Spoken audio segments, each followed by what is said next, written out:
سابق وفاقی وزیر غلام سرور خان کا پی ٹی آئی چھوڑنے کا اعلان سامنے آیا۔ غلام سرور خان کی 9 مئی کے واقعات کی مذمت، کہا کہ فوجی تنصیبات پر حملہ ملک دشمنی ہے۔ 9 مئی واقعات میں ملوث ذمہ داروں کو سزا ملنی چاہیے۔ غلام سرور خان کی جانب سے یہ گفتگو کی گئی ہے تو ایک اور نام پی ٹی آئی کو چھوڑ گیا ہے۔ سابق وفاقی وزیر غلام سرور خان نے بھی پاکستان تحریک انصاف کو خیر بات کہہ دیا۔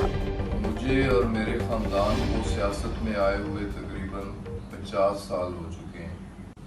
جہاں تک 9 مئی کے واقعہ کا تعلق ہے، بحیثیت ایک پاکستانی کہ جو افواج پاکستان کی قربانیاں ہیں پاکستان کی بقا اور سلامتی کے لیے، افواج پاکستان شہداء کی ان یادگاروں پہ حملہ کرنا، جی ایچ کیو پہ حملہ کرنا، کور کمانڈر ہاؤس پہ حملہ کرنا،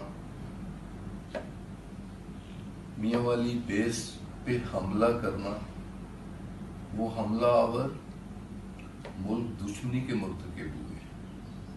انہوں نے جی ایچ کیو پہ حملہ نہیں کیا، انہوں نے کور کمانڈر ہاؤس پہ حملہ نہیں کیا، انہوں نے پاکستان کے دل پہ حملہ کیا، پاکستانیت پہ حملہ کیا۔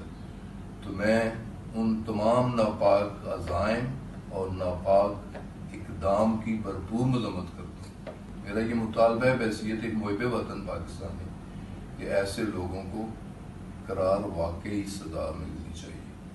تو جن لوگوں نے اداروں کے ساتھ معاذ آرائی کی، میں اس معاذ آرائی کی بھی بھرپور مذمت کرتا ہوں، اور اس معاذ آرائی کی پالیسی سے اختلاف میں نے اسٹار نیوز جیو پاکستان کے لیے